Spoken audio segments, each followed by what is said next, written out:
Hi friends, రాగి food అయితే ready. రండి తినేద్దాం. ఏంటి ఇలా ఉంది అనుకోవద్దు, నేనే ఇలా చేసుకున్నాను జోరుగా ఉండాలని.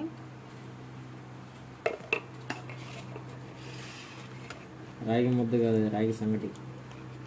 ఏదో ఒకట్లే. కిందకి మాడిపోయింది.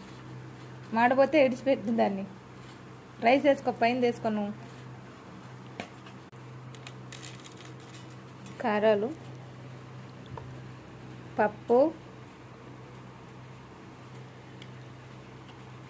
అన్నీ కలుపుకొని తినడమే. అలా అయితే రాగి తినట్లేదు. తినండి ఫ్రెండ్స్, బాగుంటుంది, టేస్ట్ అయితే బాగుంటుంది.